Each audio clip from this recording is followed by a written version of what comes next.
Ahoj přátelé a kamarádi, já vás dneska vítám u dalšího videa, tentokrát trošku v jiný sestavě. Nejprve bych se chtěla když tak omluvit za případný technický problémy, ale já jsem musela jít na svůj starý počítač, protože nemám už místo ve svém telefonu. Takže moje kvalita není asi úplně nejlepší, tak snad to bude fungovat. No nicméně, Katerin si užívá na lyžích v Itálii zrovna, takže já doufám, že nám i jako bude házet nějaký content taky. No a já jsem si právě mezi tím pozvala tady svoji skvělou kámošku Báru, která právě žije taky v Egyptě. A my shodou okolností žijeme v Egyptě vlastně úplně na stejno. My jsme se sem přestěhovali obě 2 roky zpátky v únoru a vlastně jsme o sobě ještě ani nevěděli. Nás vlastně spojila práce, že jo. Nás spojilo naše online podnikání a no tak nějak jsme se právě zčuchli. Takže mě právě napadlo, že tady Barunku trošku zpovídáme a tak nějak jako pokecáme, jaký se tady žije. Takže já bych takže tě tady vítám, Barunko. Ahoj, zdravím všechny. Barunka žije právě v přístavním městečku Port Galip v Marsa Alam. Je možný, že ji někdo uznáte, protože ona vlastně má Instagram a TikTok, Češka v Egyptě a vlastně tam sdílí recenze různých hotelů z Hurgády nebo z Marsa Alam. Má tam i Marsa Matruh. Chtěla by se zaměřit i na Sharm el-Sheikh, takže klidně, jestli někdo máte nějakou zkušenost s destinací Sharm el-Sheikh, tak ji určitě napište, ona bude ráda. A já se tě, Barunko, hnedka zeptám. Ty už tady žiješ teda 2 roky. Víš, jestli ti to tady něco dalo a i zároveň třeba i vzalo. Tak jestli třeba, když to porovnáš život v Egyptě, život v Česku, je něco, co ti chybí, co vyloženě ti třeba i irituje možná, protože nebudeme kecat jako splnila si sen, ale nikde to není dokonalý, že jo? A naopak, co prostě, z čeho jsi nadšená, co už bys jako nechtěla měnit, víš, jak to myslím určitě. Jo, no tak já ještě jednou teda všechny zdravím. Chtěla bych vás teda taky pozvat, když tak na můj Instagram, TikTok, prostě kdo třeba ještě mě neznáte a kdo by třeba se náhodou v dohledné době chystal do Egypta, v jakýkoliv roční období, kamkoliv, tak když tak mi dejte vědět a budu ráda, když se i podělíte o nějaké ty recenze se mnou na ty hotely. A rovnou teda, Kristi, k tvojí otázce.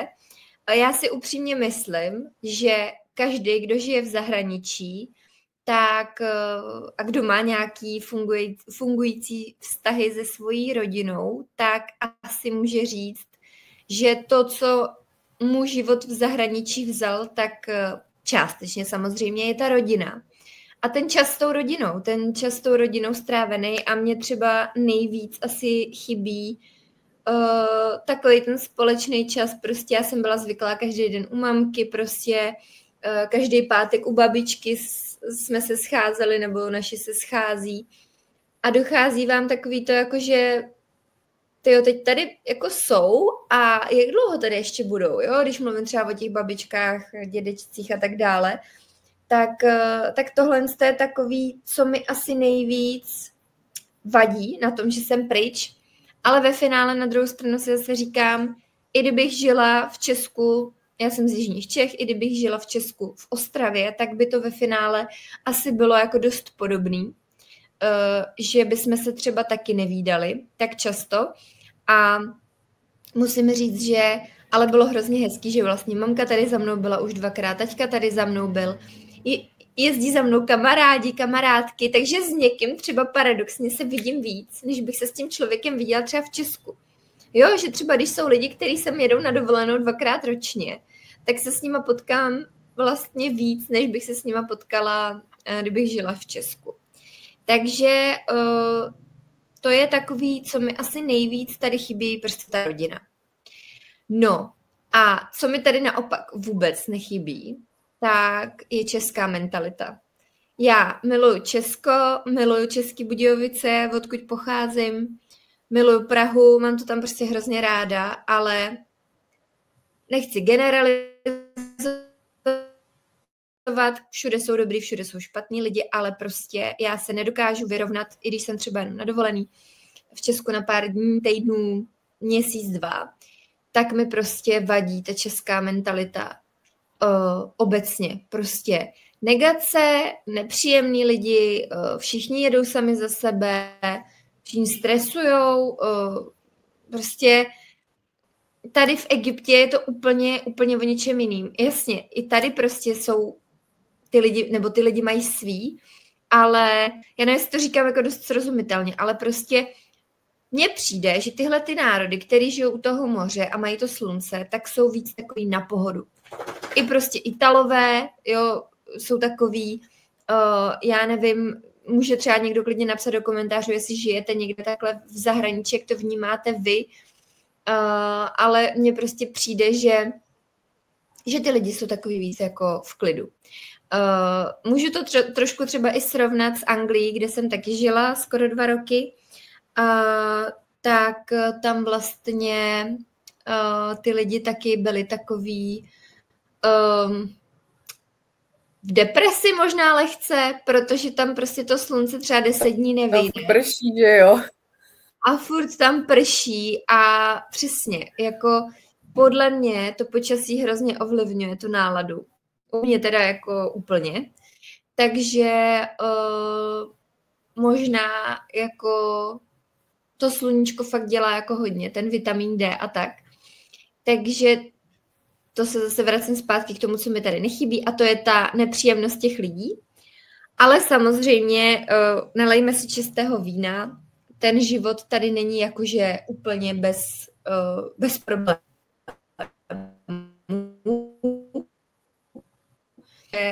Když něco potřebujete třeba, tak to může trvat i půl roku. Jo, potřebujete opravit něco, teď třeba vys naše pračka, takže prostě čekáte. My teda ještě tady žijeme fakt jakože na konci světa, takže věřím, že ve velkých městech, jako je Káhira, Alexandrie, to tak třeba není, ale prostě na všechno je dost času, jo? Takže tady je to tak, že prostě nic není problém na jednu stranu a na druhou stranu všechno je problém, jo? Takže je to takový jako v tomhletom prostě je Egypt asi takový specifický, nebo možná celkově arabský země, bych řekla. A pak ještě samozřejmě tady jde o to, že jo, v Česku prostě taky čekáte na opraváře, jo, prostě, ale tady je to i takový, že není třeba dostatek těch věcí, všech tady těch součástek. V Česku prostě, já jsem byla zvyklá sednout do auta a jedu si koupit, co potřebuju, jedu prostě kam chci, kdy chci, s kým chci, a to tady taky tak úplně není, že jo. Tady prostě víceméně člověk je furt závislej na taxíkách, na tom, jestli třeba tady u nás v Portugalii, jestli máte auto, nemáte auto, bez auta jste nahraný prostě, takže i tohle je takový v Česku, ta nezávislost absolutní, jo, a neřešíte, kam jdete, že jdete sami, sama holka, jo. Ale musím zase říct, že třeba tady v Egyptě se cítím bezpečněji, než třeba v Česku.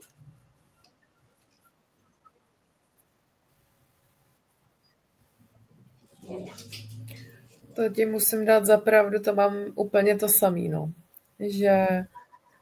Že v Česku třeba, já nevím,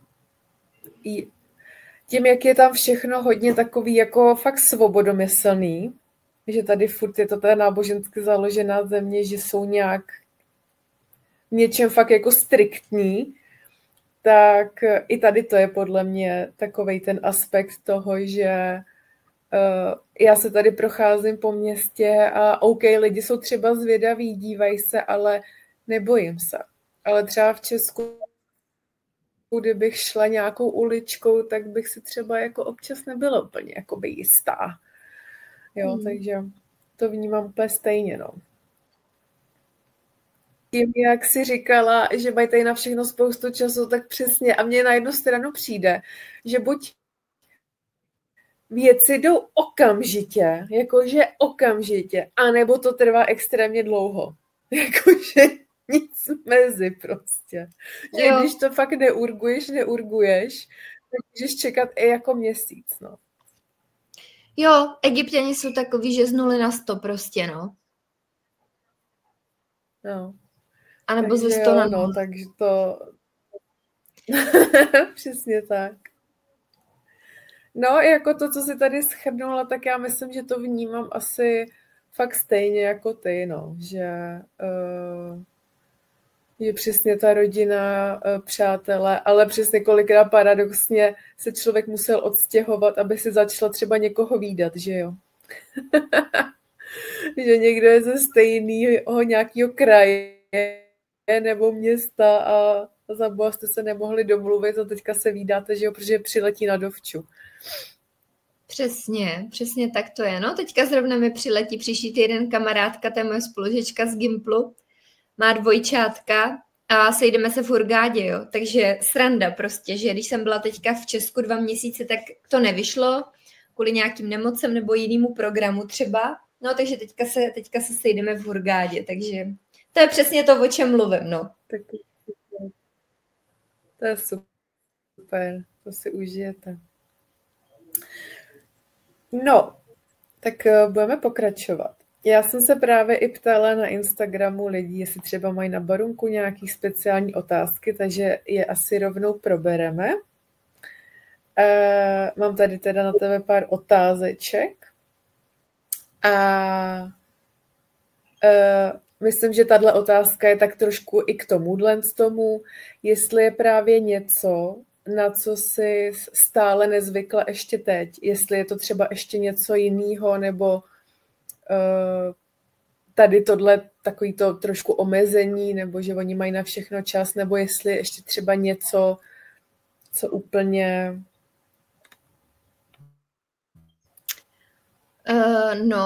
Protože třeba asi... fakt, že já jsem si že teď se asi skáčeme do řeči, a to má pomalý, promiň.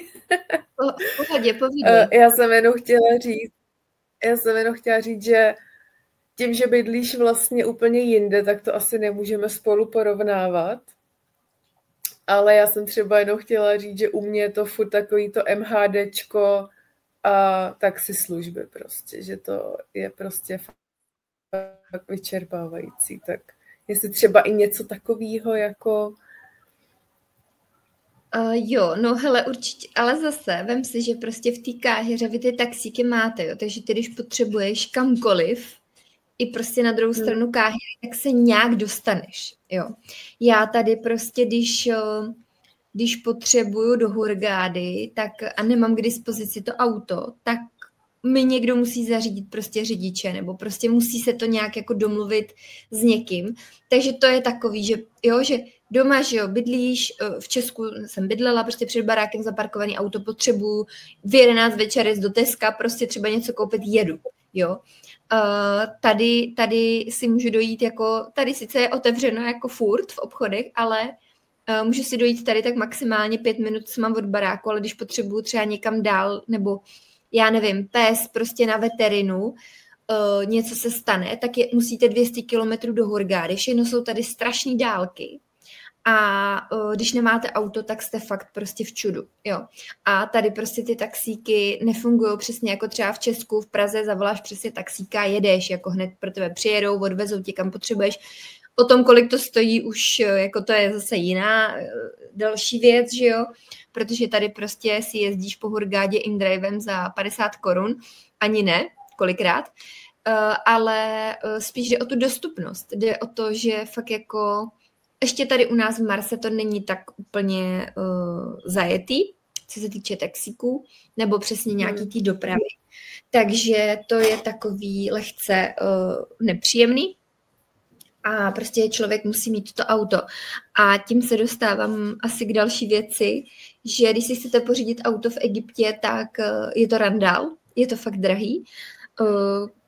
Můžete si koupit prostě v uvozovkách popelnici za 300 000 egyptských, takže 150 000 korun třeba, což u nás byste koupili stejný auto třeba za 30 000, ani ne, jo. Takže, nebo možná by vám ho ani technická jako neuznala. Takže to je taková další věc, že není úplně easy, nebo není úplně levný koupit si tady auto. Takže to je taky takový, jakože když se sem člověk třeba bude stěhovat, tak je dobrý si tohle promyslet. Jo? Že prostě dá se samozřejmě pronajmout auto, ale je to drahý, stojí to třeba 30-40 euro na den. Jo? Druhá stránka věci je, že OK, benzín 7,5 koruny za litr, jo? Což je super, že jo? Ale jako pořídit si, koupit si auto nebo pronajmout je tady drahá záležitost. Takže to je takový ještě, co se týče těch aut a toho cestování nebo přejíždění nebo pohybování se celkově prostě tady mezi nějakou civilizací. A jinak jako... Právě to, že... No, povídej. Promiň, ono je to o pojištění. Pohodě. Já jsem chtěla říct, že právě kdo třeba většinou jezdí do Hurgády třeba, tak ví, že je to fakt jakoby město se vším. Vlastně všechno tam najdete, ale kdo právě jezdí do té Marsy, tak ta jediná nějaká, kde je něco, tak je ten Port Galip, ale furt ten Port Galip není uspůsobený na takový to úplně každodenní, nebo ne, já nevím, jak to vysvětlit, že jo, ale přesně jsi to říkala, potřebuješ na veterinu, musíš do Hurgády, že jo. Určitě tam máte třeba nějaký doktory, ale asi radši možná pojedeš stejně do Hurgády, že jo, když se něco jakoby děje, nebo tam třeba máte nějaký svoje už osvědčený, že jo, ty doktory, takže to úplně nevím, ale že to městečko je furt takový v tomhle lehce nevyvinutý, nebo jak bych to řekla, ne? Že je fakt jako vyloženě pro ty turisty. Ještě stále. Že se to jako rozvíjí, ale není to fakt takový... Rozumíme si. Jo, je to turistická oblast. Prostě Port Galip je vyloženě turistické město. Je to město, které se otevřelo v roce 2013, myslím, takže furt je to prostě jako chviličku tady nějakým způsobem vybudovaný. Na druhou stranu tím, jak tady, že jo, vyrůstají hotely, i třeba přímo v Port Galibu, tak tím tady žije víc těch zaměstnanců hotelu, víc se sem stahujou i turisti na bydlení, protože samozřejmě taky hotely chtějí zaměstnávat třeba Evropanky jako guest relation, takže už se to pomaličku jako nějakým způsobem víc poevropšťuje, nebo jak to říct. Jsou tady nemocnice 2 v Port Galibu, takže ty, co třeba jsou nemocní tady z hotelů v oblasti Marsala, jezdí hodně do Port Galibu tady do nemocnice, když je nějaký jako něco akutního, nějaký faraon nebo tak. Takže to je jakože fajn, že tady ta nemocnice je, jo, že třeba i kamarádka s malou, když mají nějaký problém, jedou tady prostě do špitálu, takže to je v pohodě, ale je to přesně tak, že ty služby tady chybí, jo, takže třeba my jezdíme na nechty do Hurgády, jo, prostě 200 kilometrů si dojedete prostě na nechty, jo, když chcete koupit větší nákup, vyplatí se vám prostě dojet si do té Hurgády, jo, takže pořád ještě je to tady takový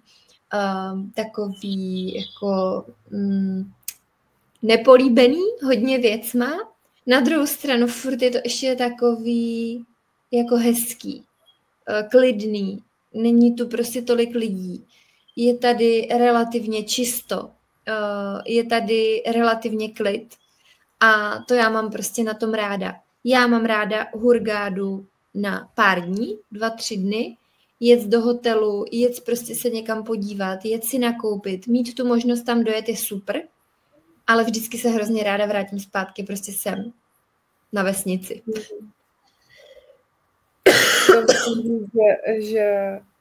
Že věřím, no, že já jsem právě, když jsem jezdila jenom na dovolený, Já jsem jezdila právě do Marsy. Já jsem v Hurghadě byla poprvé před 2 rokama, protože přesně jsem věděla, jak je to obří turistický město. Tak to podle toho jako vypadá. A pro mě to ztratilo už nějaký jako vibe. Ale ta Marsa nebo ten Port Galip, jak je to ještě takový skromný, tak jsem se tam cítila jako vždycky pohodlně. Nebo tak jako komfortně. A i já sama se pak radši, když se sejdeme, že v Hurghadě, tak se taky ráda vracím tady sice do tohohle extrémního ruchu a všeho, ale tady je to takový jinak jako autentický, že mám to prostě tady taky radši, jako, že se taky z té Hurghady ráda vracím. Takže to chápu, no.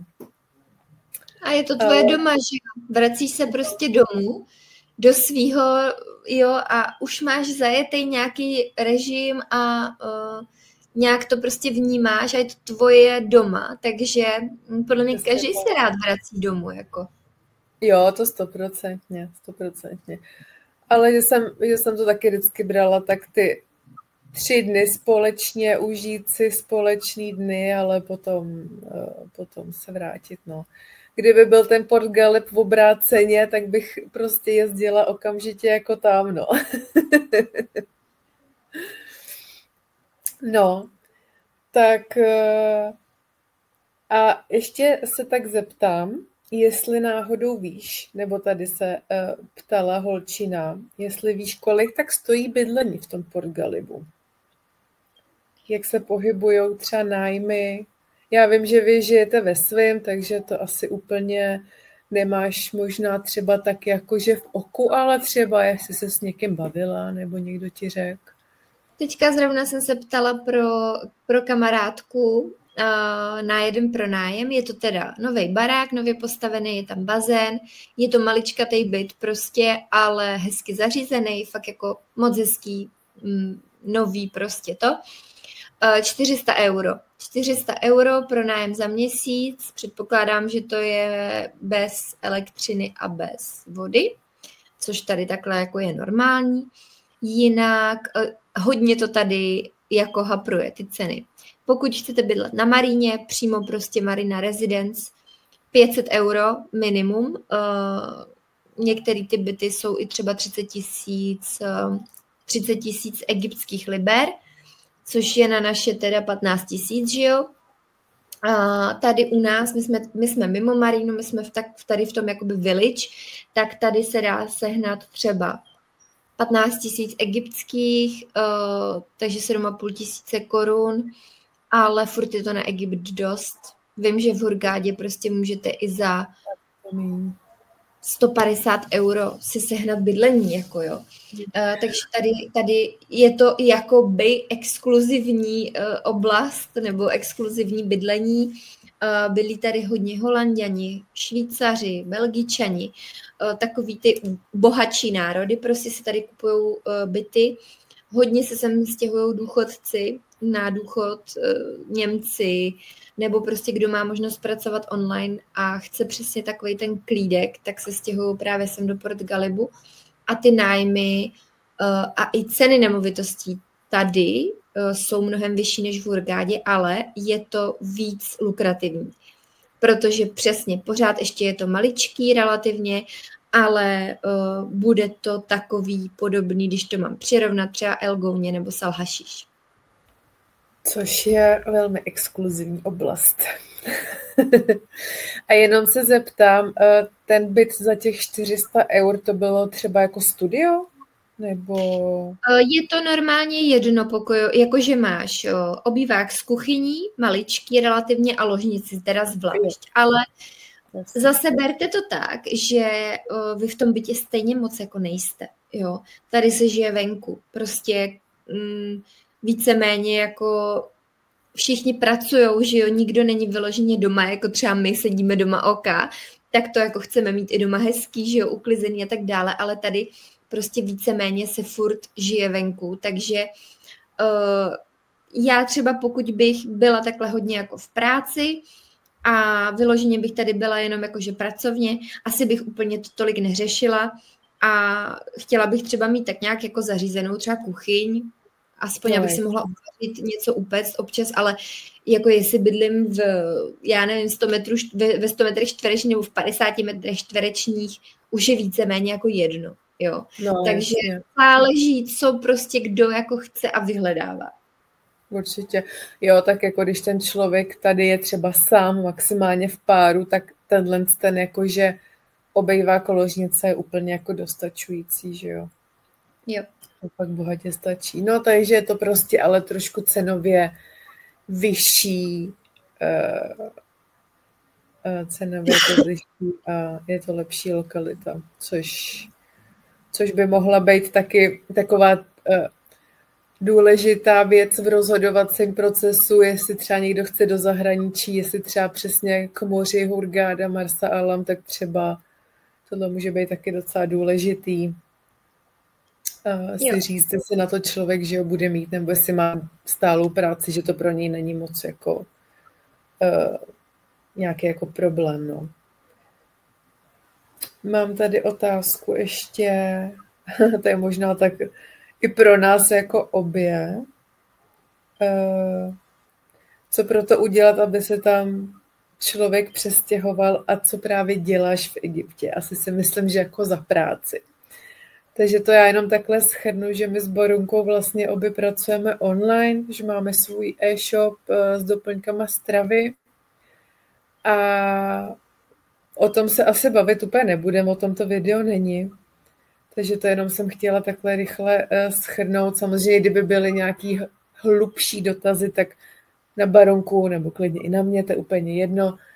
Klidně napište, koho by zajímala nějaká online práce, že by si právě mohl takhle odstěhovat nebo žít, nebo jenom si přivydělat, tak to když tak klidně napište. Já dám do popisku ještě Instagram, takže to tam budete mít nějaký kontakt. Jo, takže to takhle. A co pro to udělat? No, tak ono asi to bylo docela jednoduchý, ne? Záleží, z jakého důvodu se sem stěhujete, jo. Ale no. Já bych rovnou všem takhle na začátek právě poradila. Tím se teda trošku navážu i na tebe a na tu práci. Zajistěte nebo zkuste si najít práci online. Prostě pokud chcete si to tady trošku jako užít a užívat ten život, nechcete být zavázaný nějakou prací v hotelu nebo dělat vyloženě jakoby animátory třeba na sezónu, chcete tady nějak slušně žít, tak a chcete prostě si užívat ten Egypt, chcete jít na tu pláž, chcete prostě, já nevím, poznat Egypt a nechcete být vázaný nějakým tím místem a časem té práce, tak doporučuji, ještě než se sem odstěhujete, hledejte možnosti online práce, jakýkoliv. Já jsem se sem stěhovala za partnerem, s tím, že už jsem měla prostě v hlavě, jsem si manifestovala, že budu dělat delegátku. Nevyšlo to, takže jsem potom šla pracovat do hotelu jako guest relation. Práce to není těžká, sedíte prostě na recepci v klimatizaci, pohoda relativně, ale jste tam od rána do večera, jste tam prostě od 9 do 5, do 6, do 7, záleží prostě, co je od vás požadovaný.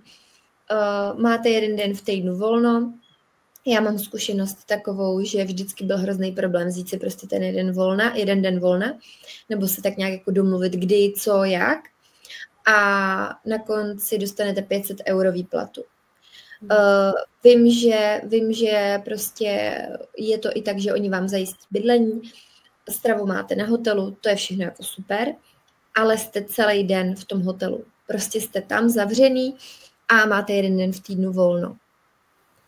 Nedokážu si moc představit, že to někdo bude dělat dlouhodobě. To spíš jako teda opravdu jít sem, pokud se sem chcete odstěhovat, máte fajn, že nemusíte hledat to bydlení a tak dále a hledat si tady třeba nějaký jiný možnosti té práce nebo si u toho dělat nějakou tu svoji online práci po té vaší práci teda, což ze začátku může být hodně náročný, ale jako všechno se dá podle mě, ale prostě pokud chcete mít přes nějakou tu svobodu, tak už dopředu si hledejte nějakou online práci.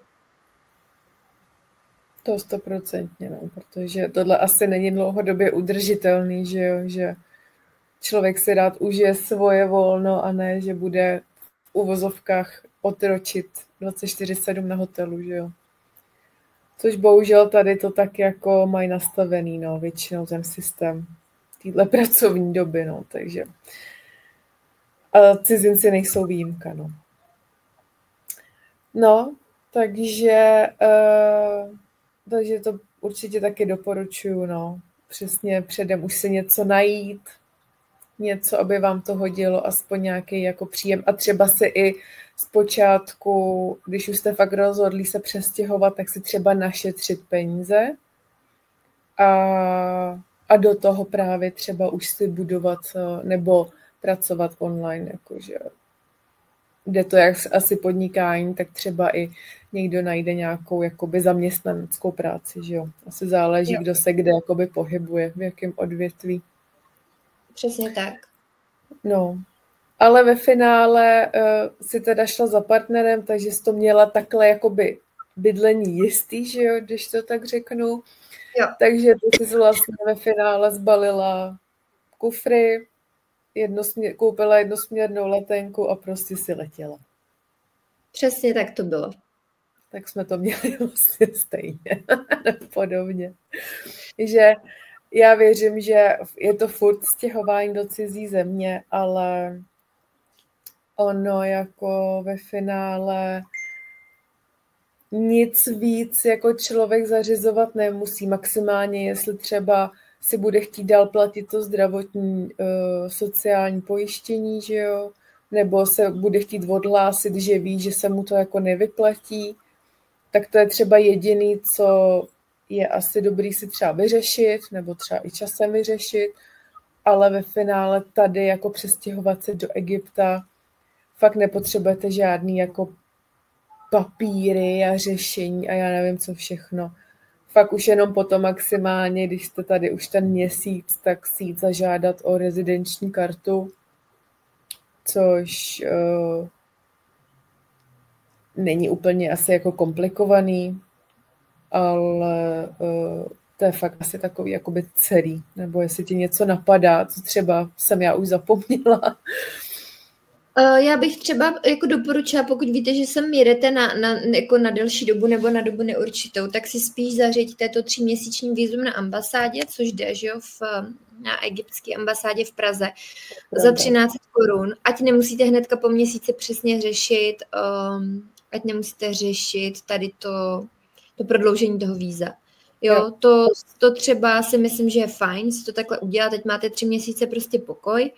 A pak vlastně, že jo, vy akorát potřebujete nájemní smlouvu, potvrzenou od notáře nebo advokáta, potřebujete si vyměnit peníze v bance, teďka je to asi 150 €, musíte jít tam s pasem, že vám potvrdí, že si vyměňujete prostě peníze, eura nebo dolary na to rezidenční vízum a vyplníte tam prostě žádost a jdete teda na ten Gauzet, že jo, v Hurgádě, teda na Daharu, a jdete tam na to prodloužení víza. Já to teďka budu absolvovat v neděli, tak jsem na to dost zvědavá, jak to jako bude probíhat. Ale jo, není to nic jako komplikovaného, ale podle mě, pokud jakoby takhle úplně poprvé letíte, zařiďte si to 3měsíční vízum, než se tady trošku rozkoukáte, tak ať prostě máte nějaký klid a v duši a nemusíte hnedka po měsíci tohle řešit. To je pravda. Ale jenom dřív to nechtěli, ale teďka chtějí taky nájemní smlouvu i k tomu 3měsíčnímu vízu. Jo, ano, to je pravda, chtějí to. Buď nějaký ubytování na hotelu, že jo, nebo přesně tu nájemní smlouvu, takže to musíte dopředu vyřešit, než jdete na tu ambasádu v Praze. Jo, přesně tak. Protože já, když jsem se to zařizovala, tak to ještě právě nepotřebovali a pak to asi nějak změnili a teď už to chtějí, no. Jo. No, takže vlastně ve finále to je tak jakože v uvozovkách jednoduchý. Asi v tomhle není žádná úplná jakoby byrokratická komplikace, když to tak jako řeknu, že jo. Přesně tak. No a tím se mi teda jako nahrála, protože se tady slečny ptají, jak jsi se seznámila se svým přítelem. To už trochu odtočím, ale řekla si, že jsi přestěhovala za svým partnerem, tak jak to bylo? Jo. No tak bylo to vlastně asi taková klasika, podle mě jako 99% lidí tady zažívá. My jsme se seznámili, když jsem tady byla na dovolený. Letos to budou v létě 4 roky už, co se známe. A člověk to bere ze začátku možná tak jako letní lásku asi, ale nakonec teda to dopadlo, takže jsem se tady skončila, jsem se semka odstěhovala a je to takový, jako já bych řekla, že asi by měl člověk být obezřetnej, že jako třeba já obdivuju ty holky, které se tady seznámí a hned prostě nahned se jako stěhujou. To je hustý, protože mě to teda dost dlouho trvalo. Odvahu. Jo. Mě dost dlouho trvalo se odhodlat vyloženě jako a bylo to i hodně ovlivněné tím okolím, že prostě okolí vám říká neblázni, prostě je to blbost, rozmysli si to, bla, bla, bla. Takže to bylo v mojí hlavě, to bylo takový dost jako, že furt jsem nevěděla jak a co. Ale pak to tam prostě nějak kliklo a řekla jsem si, hele, já to ale prostě chci zkusit. A to si myslím, že jako obezřetnost je na místě. Buďte holky opatrný, ale na druhou stranu vyloženě, že jako pokud nemáte nějaký závazky v Česku a chcete si třeba jako zkusit žít někde v zahraničí, tak ten Egypt, bych řekla, je taková dobrá třeba i klidně první země, ve které si můžete zkusit žít. A pokud třeba někdo si to chce zkusit nějaký jako mladý, vyloženě jenom na chvíli, tak jeďte si zkusit dělat ty animátory, jo, na to léto. I tak jako poznáte, jak to tady funguje, jak to tady chodí, seznámíte se s místníma, seznámíte se i s těma turistkama třeba, který tady žijou nějakou dobu už a můžete si udělat nějaký obrázek, jako buď se vám to bude líbit, nebo ne.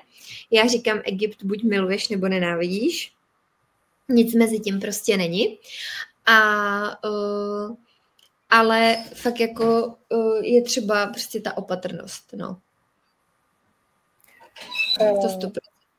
To 100%, ale jak jste se teda seznámili? Jo, no my jsme se seznámili, když jsem tady byla na dovolený, tak vlastně my jsme přiletěli před těma 4 rokama s mojí kamarádkou. Letěli jsme tenkrát s Čerokem a vlastně, že jo, jsme šli na tu úvodní schůzku s tím delegátem a tam prostě, že jo, delegát od Čeroku, perfektní čeština, prostě teď mě úplně zírali, protože jsme nevěděli, že jo, prostě telata. No a koukali jsme a říkali, to je hustý, jako ne, že prostě takhle mluví jako česky. No a to byl teda náš jako delegát a nebyl to teda můj přítel, ale on nás potom právě vzal, my jsme byli tady v Marse v Mevempiku, což je úplně na severu u městečka El Qusair, a on nás vzal, tady ten náš kamarád nás vzal sem do Port Galibu, jenom jako na návštěvu se podívat. No a tady jsme si sedli prostě do první kavárny a hnedka teda vlastně tam seděl ten můj současný teďka jako partner a nějak jsme se dali do řeči a už to bylo, no. Takže prostě na kafíčku, když si užít večer a šup, kdo tam není. Přesně tak, no. Takže to bylo dost takový jako zarážející vlastně pro mě, protože se říká, jako to prostě není možný, všichni česky na tebe mluví, ne, teď úplně prostě jsou vtipný, ještě teď ty český vtipy vypráví, nebo prostě jako chápou ten náš český humor, ne, tak tě to úplně, teď tě to úplně dorazí, že jo.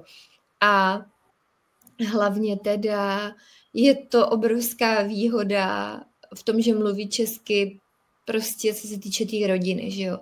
že prostě my, když letíme do Česka, tak si s mamkou, s taťkou prostě popovídají, všemu rozumí, nemusíš nic překládat, takže to je jako fakt super. Na druhou stranu i nevýhoda toho, že ti všechno rozumí, že jo? No opak ty nerozumíš jim, že jo, když mluví pak mezi sebou. Přesně, když nechtějí, tak jim nerozumím, no.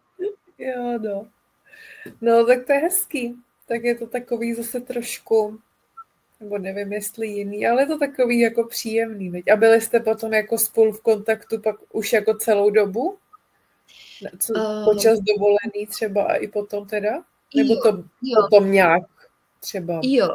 Jo, my jsme tady vlastně, že jo, byli, pak jsme se vrátili domů, celou dobu jsme teda byli v kontaktu, pak jsme se měli znovu na 3 týdny, pak jsme tady ještě nějak jakoby byli, já jsem tady pak byla měsíc v prosinci a pak vlastně jsme se na chvilku rozešli, protože prostě přesně já jsem už nechtěla vztah na dálku, protože už jsem jeden měla za sebou, jsem si říkala, tohle už prostě nechci absolvovat.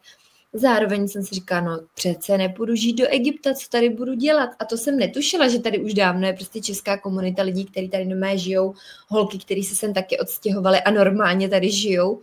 Že možná, že kdyby to člověk tohle věděl dopředu, tak už bych tady byla dávno, ale na druhou stranu se říkám, všechno má svůj čas, všechno prostě dopadlo tak, jak mělo a přišlo to v ten pravý moment a myslím si ale, že kdybych některé věci věděla dopředu, že by mě to možná ještě víc tahalo jako zpátky a víc bych o tom jako přemýšlela, že někdy je prostě dobrý, jasně, zkusit si to určitě, ale pokud si sem stěhujete třeba za tím chlapem, tak se ujistěte, že můžete fakt se na ně jako spolehnout a že v něm máte oporu 100%, protože já teď třeba už si dokážu, i kdyby jsme spolu třeba nebyli, nedej bože, tak si dokážu asi představit, že bych tady jako zůstala, byla bych tady nějak jako sama třeba, ale nedokážu si představit, že třeba bych prostě měla chlapa Egypťana, který tady jako tak nějak jako něco pracuje, nepracuje a já bych to třeba měla jako táhnout finančně všechno. To prostě bych nedělala. Jo, takže tohle je třeba něco, co já úplně nechápu. Ale prostě každý to má nějak, no. S tím souhlasím, no, jakože když už, tak vy se prostě stěhujete teda za ním do jeho země, vy necháte všechno v Česku, tak je podle mě, to je úplně základní požadavek, nebo to ani nemá být požadavek, to má být automatika, že se o vás ten chlap postará, ať je to jakkoliv.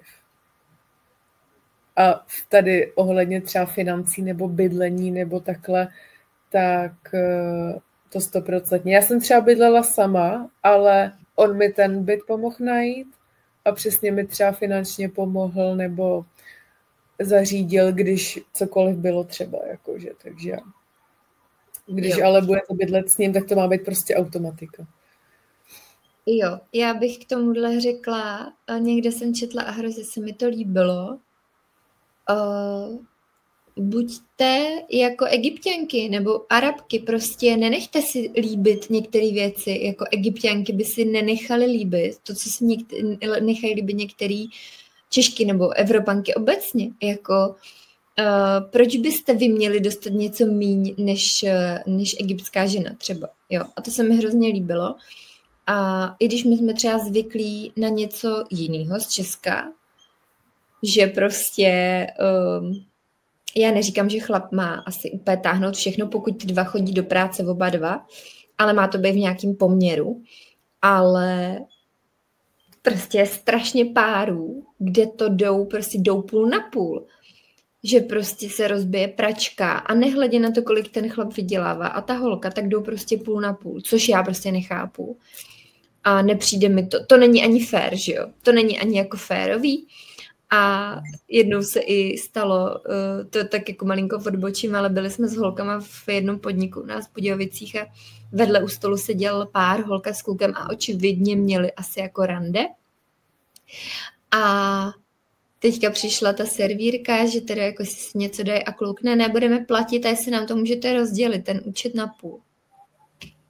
A teď já jenom úplně jsem koukala. Já říkám, no to není možný, tohleto. Prostě i kdyby třeba byli tak domluvení, tak to on má prostě zaplatit a ona mu to pak třeba dá, ale ne, že takhle prostě to tady třeba v Egyptě je šílená ostuda.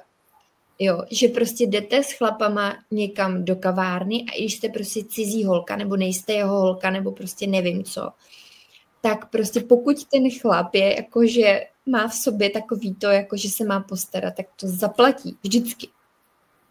Přesně tak. A prostě mě tohle to úplně, nevím, přijde prostě fakt divný. Jo, no. Jako jednou se mi to stalo, že přesně při placení jeden kluk jakože, no, že zvlášť a dostal jako docela bídu od toho číšníka, jakože úplně nejste schopný zaplatit jedno pivo, jako víš. Ještě když je to jedno pivo, že jo? Tak no, to je jasně, to fakt bylo jenom tak. Takže a bylo to hodně nepříjemný a hodně trapný, jako pro všechny strany si myslím. Mm-hmm. Takže přesně, jako jestli někdo to má k tomuhle tendence, tak aspoň si to řešte v soukromí. Ale já jsem právě chtěla říct, že OK, já to asi teďka spíš beru oficiálně jakoby na manželství, že je to tady tak braný, ale ten chlap, už jenom jak jsou tady nábožensky teda založený, tak dle i toho, té víry nebo kultury nebo takhle, ten chlap vyrůstá, nebo měl by vyrůstat v tom, že on je přesně hlava té rodiny, že on prostě bere veškerý finance. Tady to tak je, že ženská, když pracuje, tak peníze můžou jít jenom pro ní a chlap platí opravdu vše. Jenomže nevýhoda, nebo třeba pro cizinky je nevýhoda to, že tohle třeba neví a nějaký vychcaní muži to právě toho jako využijou. No. Třeba. Jo, ale tohle si děláme my sami, Evropanky, že jsme prostě blbí v tomhle. A jako v hodně případech si to ty ženský dělají sami prostě. Jasně. Jo, jako kolikrát to vidíš, no, že aktivně vytahují ty peněženky, že jo, místo, aby prostě nebo je jasný, že třeba to je člověk, který si nemůže dovolit moc, že jo, takže a stejně do toho ty ženy jdou, no.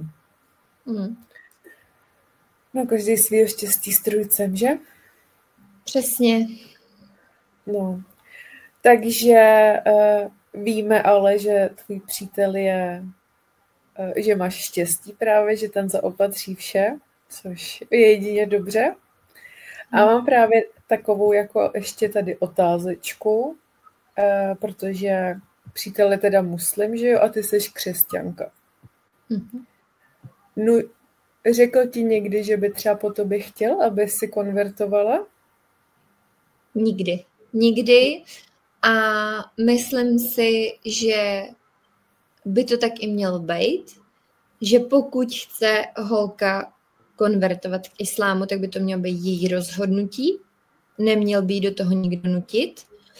A celkově prostě pokud vás někdo do něčeho nutí, tak to není prostě ten správný člověk, kterýho byste měli mít vedle sebe.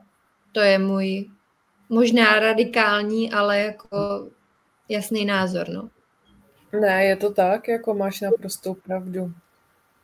A tady je i jako kdyby fakt zakázaný, aby tě někdo takhle do něčeho nutil, hlavně v tom vztahu. Jako má to být prostě o té komunikaci. Jo. Takže přesně, jestli to chce nějaká holka udělat, tak sama od sebe. No, takže já ti děkuji. Tady jsem se zeptala asi na vše, co se tady holčiny ptaly, nebo jestli jsem něco vynechala, se tady mrknu. Ještě mám tady otázečku teda. Teď je doba Ramadánu. Ty nedržíš půst, že ne? Ne, já nedržím. A je třeba těžký pro ty jako muže v cestovním ruchu jako držet ten Ramadán, nebo to třeba většinou jako nedržej? Hele, řekla bych, že to je na každým. Prostě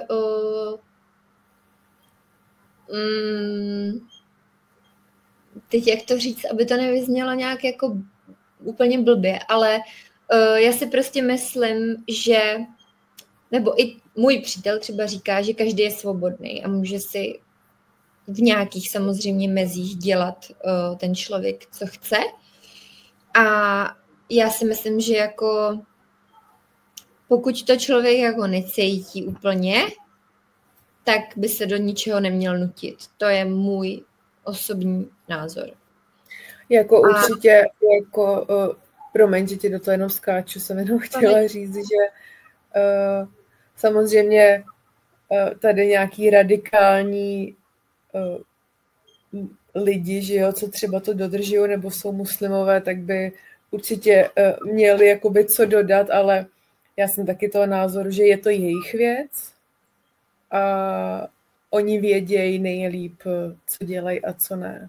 Ale jenom mě tak jako zajímalo, jestli třeba je to náročný, jako kdyby třeba měl držet ten půst a zároveň být s těma klientama, protože já třeba teďka držím půst a jak tady už skoro hodinu mluvíme, tak cítím, že bych se napila už.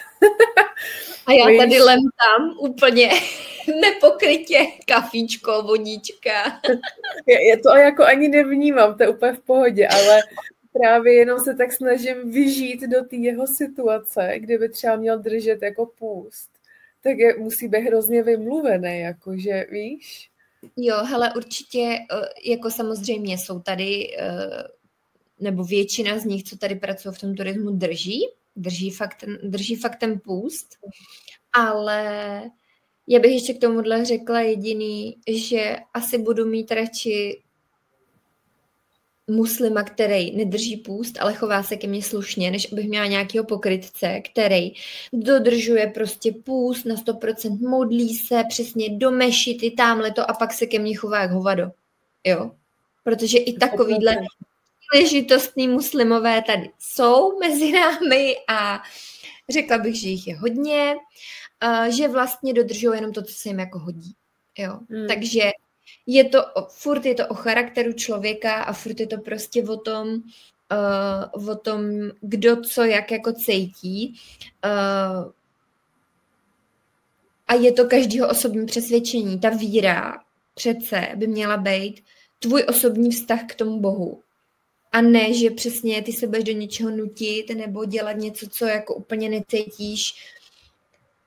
Je to prostě na každým. Je to prostě podle mě na každým a stejně tak to mají třeba i křesťani, jo? Že třeba to nejsou jenom, že někdo třeba i řekne, jako no to jsou blázni, že drží ten půst, ale křesťani taky drží půst. To málo kdo ví, že tady je křesťanská menšina. A ty taky drží teďka půst a ten půst spočívá v tom, že vlastně nejí žádný živočišní výrobky. Takže vlastně něco jako vegani, že jo. Žádný vejce, sýry, med, třeba prostě nic z toho. A taky nikdo jim neříká, vy jste blázni, jo. Prostě to tak nikdo jako vlastně nebere. Ale pokud tomu ten člověk věří a je to součástí té jeho víry, ať si opravdu každý dělá, co chce, pokud tím neubližuje od někomu druhému. Přesně tak, souhlasím na 100%. No. A ty tam máš nějakou otázku ještě? Vlastně my už jsme na všechno, asi odpověděli. No, my jsme asi tak nějak na všechno odpověděli. Asi potom spíš, když někdo bude mít ještě otázky třeba tady v komentářích, tak se můžou lidi zeptat. A můžeme třeba udělat navazující nějaký video, kde budeme vyloženě odpovídat jenom na ty otázky, které tady třeba nezazněly. Přesně tak. Takže určitě, kdybyste měli nějaký dotazy, tak do komentářů, to budeme rádi. No a já mám ještě na vás jednu otázečku důležitou, na vás lidi. To jsem mi teďka připomněla.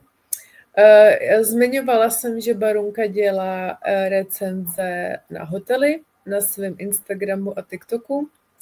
A my si hrajeme s myšlenkou, jestli by se vám třeba líbilo, kdyby třeba právě Barunka se sem občas k nám třeba připojila a udělala nějakou recenzi třeba tady na YouTube, buď v rámci Shorts, anebo vyloženě tady jako nějaký video.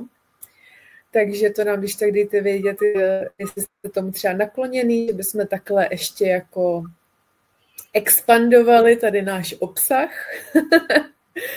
A protože nám se to zdá jako docela i dobrý nápad, tak to nám když tak dejte vědět.